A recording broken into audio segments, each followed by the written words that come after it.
পরোটা তো অনেক খেয়েছেন, টমেটো দিয়ে একবার এইভাবে পরোটা তৈরি করে খেয়ে দেখুন, সারা জীবন মুখে স্বাদ লেগে থাকবে। আসসালামু আলাইকুম everyone, welcome back to my channel. আজ আমি আপনাদের সাথে শেয়ার করব টমেটো দিয়ে টক ঝাল মিষ্টি ইউনিক একটি পরোটার রেসিপি। এই পরোটা খেতে কতটা মজার সেটা আপনাদের বলে বোঝাতে পারবো না। একবার খেলে বারবার খেতেই থাকবেন। বিশেষ করে যারা টমেটো খেতে পছন্দ করে তাদের তো আরও অনেক বেশি ভালো লাগবে। তাহলে আর কথা না বাড়িয়ে চলে যাচ্ছি মূল রেসিপিতে। প্রথমেই 2টি সেদ্ধ টমেটো নিয়েছি। টমেটোর উপরের আবরণ আলাদা করে ফেলে দিচ্ছি। এবার এই টমেটো একটা কাঁটা চামচের সাহায্যে খুব ভালোভাবে ম্যাশ করে নিচ্ছি। টমেটো ম্যাশ করার সময় যদি শক্ত কোনো অংশ থেকে থাকে তাহলে অবশ্যই সেটা আলাদা করে ফেলে দিতে হবে। পরোটা তৈরি করার জন্য শুধুমাত্র এই লিকুইড অংশটুকুই লাগবে। একেবারেই ম্যাশ করা হয়ে গেছে। এখন এর সাথে অ্যাড করছি 1 কাপ পরিমাণ আটা। আপনারা চাইলে আটার পরিবর্তে ময়দাও ব্যবহার করতে পারেন। হাফ চা চামচ পরিমাণ বা স্বাদ মতো লবণ, 2 টেবিল চামচ পরিমাণ রেগুলার রান্নার তেল। এখন একটা কাঁটা চামচের সাহায্যে সবগুলো ভালোভাবে মিশিয়ে সফট ডো তৈরি করে নিচ্ছি। যেহেতু সব টমেটোর সাইজ একই রকম না, এর জন্য কতটুকু আটা অ্যাড করতে হবে এটা প্রথমেই বলা সম্ভব না। প্রথমেই আমি 1 কাপ পরিমাণ আটা অ্যাড করেছি, এরপর আবারও অল্প অল্প করে আটা অ্যাড করছি আর ভালোভাবে মিশিয়ে সফট ডো তৈরি করে নিচ্ছি। এই ডো নর্মাল রুটি পরোটার ডোর মতোই হবে। সব কিছু ভালোভাবে মেশানোর পরে দেখুন ডো ঠিক এরকম হয়েছে। এখন এর উপরে সামান্য তেল লাগিয়ে নিচ্ছি, এতে করে ডো উপর থেকে ড্রাই হয়ে যাবে না। এবার একটা ঢাকনা দিয়ে ঢেকে রেস্টে রেখে দিচ্ছি প্রায় 10 মিনিটের জন্য। ততক্ষণে আমি বাকি প্রিপারেশন সেরে নিচ্ছি। এখানে নিচ্ছি 2 টেবিল চামচ পরিমাণ পেঁয়াজ কুচি, 2টি কাঁচামরিচ কুচি, 2 টেবিল চামচ পরিমাণ ধনেপাতা কুচি, স্বাদ মতো লবণ। সবগুলো হাত দিয়ে ডলে ডলে ভালোভাবে মিশিয়ে নিচ্ছি, এগুলো নরম হয়ে আসা পর্যন্ত। এখন এর মধ্যে ভেঙে দিচ্ছি 2টি ডিম। ডিম ভেঙে দেওয়া হয়ে গেলে পেঁয়াজ মরিচের এই মিশ্রণের সাথে ডিমটাকে খুব ভালোভাবে ফেটে নিচ্ছি।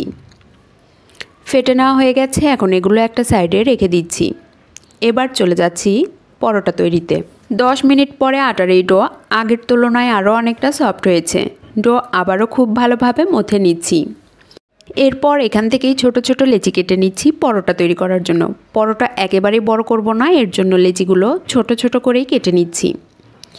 এবার হাতের মধ্যে চেপে চেপে গোল বলের মতো তৈরি করে নিচ্ছি।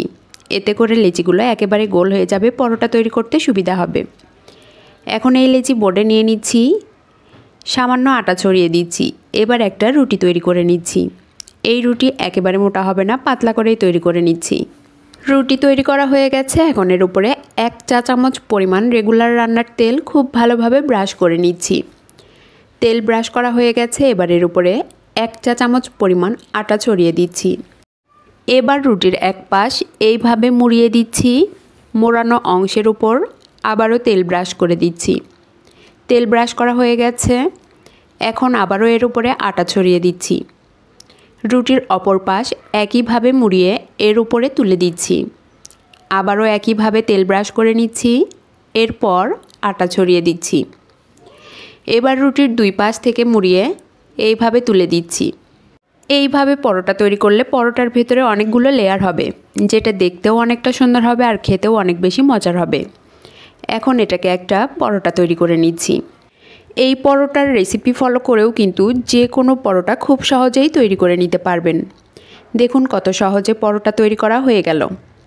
পরোটা ভাজার জন্য চুলায় একটি প্যান বসিয়েছি। প্যানে দিচ্ছি 1 টেবিল চামচ পরিমাণ রেগুলার রান্নার তেল। তেল গরম হতে হতে এবার তৈরি করা পরোটা ডিমের মিশ্রণের মধ্যে এইভাবে কোট করে নিচ্ছি। এরপর গরম তেলে পরোটা দিয়ে দিচ্ছি। পরোটার উপরে আরও কিছুটা ডিমের মিশ্রণ দিয়ে দিচ্ছি, এতে করে পরোটা খেতে আরও অনেক বেশি টেস্টি হবে। পরোটাগুলো ভাজতে হবে মিডিয়াম হিটে। এই পর্যায়ে চুলার হিট রয়েছে মিডিয়ামে। পরোটার এক পাশ হয়ে আসলে উল্টে আরেক পাশ ভাজতে হবে। পরোটাগুলো কিন্তু নিজে থেকেই অনেক বেশি ফুলবে। আমি যে কয়টা পরোটা তৈরি করেছি সবগুলো কিন্তু একইভাবে ফুলেছে। এই পরোটাগুলো দেখতে যতটা সুন্দর, খেতে তার চেয়েও অনেক বেশি মজার। একবার তৈরি করলে কিন্তু অন্য পরোটার থেকে এই পরোটাই আপনার বেশি পছন্দ হবে। অবশ্যই একবারের জন্য হলেও ট্রাই করবেন। আমার রেসিপির কোথাও যদি আপনাদের একটুও ভালো লেগে থাকে অবশ্যই লাইক, শেয়ার, কমেন্টস করবেন। ইউটিউব চ্যানেল থেকে দেখলে চ্যানেলটি সাবস্ক্রাইব করবেন আর ফেসবুক পেজ থেকে দেখলে পেজটাতে একটা লাইক অথবা ফলো দিয়ে দিবেন। একইভাবে আরও একটা পরোটা ভেজে দেখাচ্ছি। এই পরোটাগুলো একটু কড়া ভাজলেই খেতে অনেক বেশি টেস্টি হয়।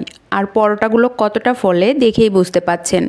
সবগুলো পরোটা আমি একইভাবে তৈরি করে ভেজে নিয়েছি। এবার এগুলো সার্ভ করে দেখিয়ে দিচ্ছি কতটা মজার হয়েছে। একটা পরোটা আমি ছিঁড়ে দেখিয়ে দিচ্ছি কতটা লেয়ার হয়েছে। আপনারা বাসায় অবশ্যই একবারের জন্য হলেও ট্রাই করবেন। আশা করি আমার রেসিপি আপনাদের সকলেরই অনেক ভালো লেগেছে। এতক্ষণ আমার সাথে থাকার জন্য সবাইকে অনেক অনেক ধন্যবাদ। আসসালামু আলাইকুম, আল্লাহ হাফেজ।